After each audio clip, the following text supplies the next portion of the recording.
Hai Study Mates, kembali lagi bersama your study partner, Let's Study. Nah, kali ini kita akan belajar mengenai makna kata pada subtes PPU untuk persiapan UTBK SNBT. Bahan pembelajaran ini dibiayai oleh donatur Let's Study. Sebelumnya, perkenalkan, namaku Iza Naila Paramita, teman-teman bisa panggil aku Naila. Aku merupakan mahasiswa Fakultas Kesehatan Masyarakat Universitas Indonesia tahun 2023. Yuk kita belajar bareng. Jadi pada video pembelajaran kali ini kita akan belajar mengenai makna kata berdasarkan sifat unsur bahasa, berdasarkan ada tidaknya makna tambahan, berdasarkan gejala kebahasaan, dan juga kita akan belajar mengenai homonim, homofon, dan homograf, serta perubahan makna. Nah, langsung aja kita masuk ke materi pertama. Yang pertama, kita akan belajar makna kata berdasarkan sifat unsur bahasa. Di sini kita terbagi menjadi dua, yaitu makna leksikal dan makna gramatikal. Untuk makna leksikal ini adalah makna yang didasarkan pada kata sesungguhnya, dan dia tidak ada proses gramatikal apapun, tidak ada penambahan dan pengurangan imbuhan. Contohnya, kakak Budi sedang tidur. Di sini tidak ada penambahan dan pengurangan kata ataupun imbuhan. Jadi di sini dia termasuk makna leksikal. Kemudian selanjutnya ada makna gramatikal. Makna gramatikal ini adalah makna yang terbentuk oleh adanya aktivitas gramatikal seperti reduplikasi, modifikasi, afiksasi, atau transformasi wujud kata. Nah, sekarang kita akan belajar mengenai proses atau aktivitas gramatikal berupa afiksasi. Afiksasi ini adalah penambahan imbuhan pada kata dasar.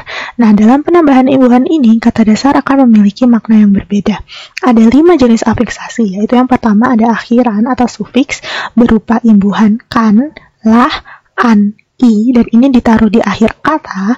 Kemudian ada awalan atau prefiks berupa imbuhan ber, di, pe, ter, me, ini diletakkan di awal kata. Kemudian ada sisipan atau infiks berupa in dan el. Lalu ada berurutan atau simufiks berupa me, bla bla bla i, me, bla bla bla kan, dan di, bla bla bla kan. Lalu yang terakhir ada gabung atau konfiks berupa ke, bla bla blaan, pe, bla bla blaan, se, bla bla blanya. Nah, selanjutnya ada proses atau aktivitas gramatikal reduplikasi. Jadi reduplikasi ini adalah proses pengulangan kata dasar sehingga dia memiliki kata baru. Ada 4 jenis reduplikasi, yaitu yang pertama, kata ulang berubah bunyi berupa warna-warni, gotong royong, dan gerak-gerik. Kemudian ada kata ulang sebagian. Di sini kita bisa menemukan yaitu berlari-lari, wewangian, bebuahan, dan rerumputan. Kemudian ada selanjutnya kata ulang berimbuhan. Contohnya, berbulan-bulan, tarik-menarik, membanding-bandingkan. Dan yang terakhir ada kata ulang utuh atau benuh. Contohnya kata-kata buku-buku dan rumah-rumah. Nah, selanjutnya makna kata berdasarkan ada tidaknya makna tambahan. Di sini ada 2 jenis, yaitu makna denotatif dan makna konotatif. Untuk makna denotatif ini adalah makna yang bersifat umum atau makna yang sebenarnya. Jadi di sini nggak ada makna kiasan. Dia benar-benar sesuai dengan arti kata tersebut. Contohnya, di sungai itu ada buaya. Nah, buaya pada kalimat ini memiliki makna sebenarnya, yaitu binatang reptil. Jadi, arti dari kalimat tersebut ya, di sungai tersebut ada hewan. Hewannya buaya. Ada hewan buaya di sungai tersebut. Nah, selanjutnya ada makna konotatif. Di sini makna konotatif adalah makna kias dengan arti tidak sebenarnya, dan dia sering berkaitan dengan nilai rasa. Dan makna konotatif ini dipengaruhi oleh nilai dan norma yang dipegang oleh masyarakat tertentu. Contoh kalimatnya itu kelakuannya seperti buaya. Nah, buaya pada kalimat ini punya makna denotatif atau makna kias yang merujuk pada simbol kejahatan. Jadi, kalimatnya itu bukan berarti kelakuan orang tersebut seperti hewan buaya, melata. Itu bukan seperti itu, tapi di sini buaya punya makna kias sebagai simbol kejahatan. Jadi artinya adalah kelakuannya seperti orang jahat. Nah, selanjutnya ada makna kata berdasarkan gejala kebahasaan.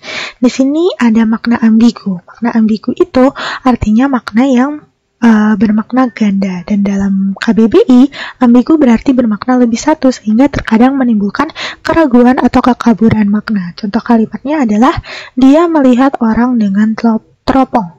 Nah, kalimat ini memiliki makna ambigu. Kenapa? Kalimat ini bisa diartikan sebagai dia menggunakan teropong untuk melihat orang, atau dia melihat orang yang sedang memegang teropong. Jadi kalimat ini bisa diartikan lebih dari satu, tergantung persepsi orang-orang yang membacanya. Sehingga kalau misalkan teman-teman sedang menulis paragraf atau menulis artikel, teman-teman diusahakan untuk menghindari kalimat-kalimat dengan makna ambigu seperti ini.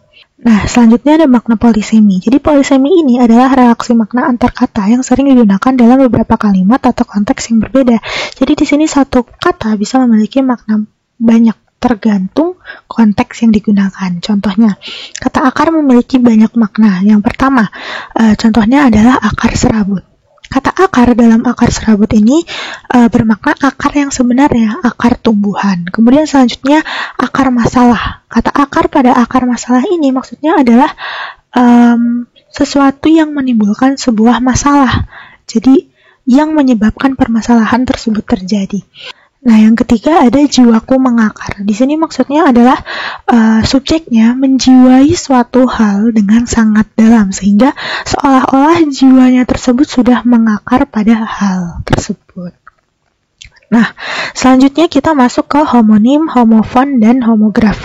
Untuk homonim ini adalah kata yang memiliki pelafalan dan ejaan sama, tapi arti yang berbeda. Contohnya di sini ada kata langgar. Dia punya dua makna ya, itu yang pertama menentang dan yang kedua tempat sholat. Jadi di sini kata langgar itu ditulisnya sama, L-A-N-G-G-A-R, dan dibacanya pun sama, langgar, tapi dia memiliki arti yang berbeda. Lalu yang kedua ada kata tanggal, dia juga memiliki dua arti, yaitu waktu dan lepas. Contohnya kalau misalkan yang artinya lepas itu kayak gigiku tanggal kemarin sore, seperti itu. Kemudian selanjutnya ada kata baku. Baku juga memiliki beberapa arti. Di sini arti pertama yaitu standar dan kedua adalah saling. Selanjutnya adalah homofon. Homofon ini adalah kata yang memiliki pelafalan sama tapi memiliki arti dan ejaan yang berbeda. Contohnya di sini kata masa dan kata masa. Di sini, kata masa yang pertama itu tulisannya S-nya 1, kata masa yang kedua itu tulisannya S-nya 2, dan artinya pun beda. Kata masa dengan S yang 1 itu artinya waktu, dan kata masa dengan S-nya 2 itu artinya sekumpulan orang. Jadi dia diucapinnya sama, tapi tulisannya beda dan artinya pun beda. Kemudian yang kedua ada kata sanksi. Sanksi yang pertama itu ditulis pakai huruf G. Sanksi yang kedua itu ditulis pakai huruf K. Sanksi yang pertama itu artinya bimbang dan sanksi yang kedua itu artinya hukuman. Kemudian yang ketiga itu ada kata bank. Kata bank yang pertama itu ditulis dengan huruf G. Kata bank yang kedua ditulis dengan huruf K. Kata bank yang pertama itu artinya kakak laki-laki dan kata bank yang kedua itu artinya lembaga keuangan. Nah, selanjutnya ada homograf. Homograf ini ejaannya sama, tapi lafal dan artinya beda. Jadi ditulisnya itu sama, tapi diucapin dan artinya itu beda. Contohnya yang pertama ada kata tahu dan tahu. Dua-duanya sama-sama ditulis T-A-H-U, tapi cara bacanya beda. Yang pertama itu cara bacanya tahu, dan yang kedua cara bacanya tahu. Artinya kalau yang tahu itu paham, kalau tahu itu makanan. Kemudian yang kedua ada kata sedan dan kata sedan. Untuk kata sedan itu artinya isak dan kata sedan itu artinya jenis mobil. Yang kedua ada apel dan apel. Apel itu buah, apel itu adalah upacara. Nah, selanjutnya kita masuk ke perubahan makna. Di sini ada 4, yaitu meluas, menyempit, amelioratif, dan peyoratif. Kalau meluas itu maknanya lebih luas dibanding dengan masa yang lampau.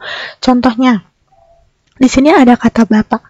Jadi di masa yang lampau, bapak itu artinya ayah dari anak. Tapi seiring berkembangnya zaman atau masa sekarang, bapak itu berkembang menjadi panggilan untuk orang yang lebih tua atau lebih tinggi kedudukannya. Jadi di sini, walaupun beliau bukan merupakan ayah dari kita, tapi kita tetap bisa memanggil beliau dengan sebutan bapak. Kalau misalkan beliau lebih tua atau lebih tinggi kedudukannya dibanding dengan kita. Kemudian selanjutnya ada menyempit. Di sini kebalikannya dari meluas, jadi makna katanya menjadi lebih sempit dibanding dengan makna kata tersebut di masa lampau. Contohnya kata pendeta. Jadi di masa lampau, pendeta itu sebutan bagi orang yang berilmu secara general. Tapi semakin kesini, pendeta itu memiliki penyempitan makna. menjadi sebutan bagi pemuka atau pemimpin agama dalam agama Hindu dan Protestan. Kemudian selanjutnya ada amelioratif. Di sini mengubah makna menjadi lebih tinggi atau lebih baik nilainya dibanding makna yang lampau. Contohnya wanita. Pada masa lalu, wanita itu dianggap merendahkan karena berasal dari kata wanito yang berasal dari bahasa Jawa kuno dan berarti yang di bawah pria. Tapi sekarang wanita ini menjadi sebutan netral dan terhormat untuk perempuan. Kemudian selanjutnya ada peyoratif. Di sini mengubah makna menjadi lebih rendah nilainya dibanding makna yang lampau. Contohnya, bini itu merupakan peyorasi dari kata istri, beranak merupakan peyorasi dari kata melahirkan, dan kawin merupakan peyorasi dari kata nikah. Nah, langsung aja kita masuk ke contoh soalnya. Yang pertama ada model soal pilihan ganda. Aku akan bacakan dulu soalnya. Sebanyak 3 dari 4 pembaca media cetak mengaku tidak keberatan saat melihat iklan karena iklan adalah salah satu cara untuk mengetahui produk baru. Pertanyaannya adalah, bentuk konfikskaan pada kata keberatan terdapat juga pada kalimat. Aku akan langsung bacakan jawabannya. Jadi jawabannya adalah E, yaitu para demonstran masih bersemangat walau kepanasan di tengah lapangan. Di sini yang memiliki konfikskaan pada kata keberatan itu terdapat pada kata kepanasan, karena kata kepanasan ini memiliki pola dan makna yang serupa dengan kata keberatan, yaitu menunjukkan sesuatu yang tidak diinginkan. Oke, lanjut ke model soal pilihan 2 kolom. Jadi di sini kita diberi beberapa pernyataan dan kita diminta untuk menentukan apakah pernyataan tersebut benar atau salah. Teman-teman boleh baca pernyataannya, boleh di-pause dulu. Aku akan langsung baca pembahasannya. Jadi untuk pernyataan yang pertama, kata bunga dalam kalimat saya menanam bunga mawar di taman bermakna denotatif. Ini jawabannya adalah benar, karena kata bunga merujuk pada tanaman hias sesuai dengan makna asli. Kemudian pernyataan kedua, kata bintang dalam kalimat dia adalah bintang dalam dunia perfilman bermakna denotatif. Ini salah, karena kata bintang di sini bermakna konotatif atau bermakna kiasan, yaitu seseorang yang terkenal atau sukses di bidang tertentu. Kemudian selanjutnya kata hati dalam kalimat hati manusia harus dijaga kebersihannya, ini bermakna konotatif. Ini jawabannya adalah benar, karena kata hati di sini bermakna kiasan, yaitu perasaan atau moral, bukan hati, organ tubuh hati dari manusia tersebut. Kemudian selanjutnya, kata meja dalam kalimat meja kerja ini sudah sangat usang bermakna denotatif. Jawabannya adalah benar, karena kata meja merujuk pada benda nyata, sesuai makna asli. Lalu yang terakhir, kata panas dalam kalimat pembahasan dalam rapat itu sangat panas bermakna konotatif. Jawabannya juga benar, karena kata panas di sini bermakna kiasan, yaitu situasi yang penuh emosi atau ketegangan. Nah, selanjutnya ada model soal isian singkat. Aku akan baca soalnya. Kata menteri dahulu hanya bermakna pembantu raja, namun kini maknanya menjadi lebih luas, yaitu pejabat tinggi negara. Perubahan makna ini termasuk jenis perubahan. Jawabannya adalah generalisasi atau makna menjadi lebih luas. Nah, ini ada beberapa kata kunci yang bisa teman-teman ingat terkait pembahasan kita pada video kali ini. Kita tadi sudah membahas makna kata berdasarkan sifat unsur bahasa. Di sini terbagi menjadi 2, yaitu makna leksikal yang berupa makna asli dan makna gramatikal, yaitu makna yang tercipta karena adanya aktivitas gramatikal. Kemudian berdasarkan ada tidaknya makna tambahan, di sini juga terbagi menjadi 2, yaitu makna denotatif yang berupa makna umum dan makna konotatif, yaitu makna kiasan. Kemudian berdasarkan gejala kebahasaan, di sini ada makna ambigu atau makna yang bisa menimbulkan keraguan dan kekaburan makna, dan juga polisemi, yaitu satu kata dengan banyak makna. Nah, selanjutnya ada homonim, homofon, dan homograf. Untuk homonim ini kata-kata dengan pelafalan dan ejaan sama, arti berbeda. Untuk homofon ini pelafalan yang sama, arti dan ejaan berbeda. Sedangkan untuk homograf, ejaan sama, pelafalan dan arti berbeda. Kemudian selanjutnya perubahan makna, ini ada meluas, yaitu lebih luas dibanding makna yang lampau. Kemudian ada menyempit, lebih sempit dibanding yang lampau. Lalu ada amelioratif, lebih tinggi nilainya dibanding yang lampau. Dan ada peyoratif, lebih rendah nilainya dibanding yang lampau. Sekian video kali ini. Terima kasih kepada donatur Let's Study yang sudah membiayai dalam produksi materi ini. StudyMiss bisa mereview kembali bahan pembelajaran textbook, PPT, dan latihan soal pada link di description box. Let's Study juga menyediakan playlist YouTube khusus untuk bahan pembelajaran. Jangan lupa dicek ya StudyMiss. Nah, StudyMiss juga bisa mensupport Let's Study dengan berdonasi seikhlasnya. Selain donasi dalam bentuk uang, StudyMiss juga bisa share platform Let's Study kepada media sekitar atau membagikan info ini ke sosial media StudyMiss. Nah, yuk follow akun sosial media Let's Study pada Instagram, Twitter, dan TikTok agar selalu mendapatkan update konten bermanfaat lainnya. Terima kasih, sampai jumpa di video berikutnya. Semangat!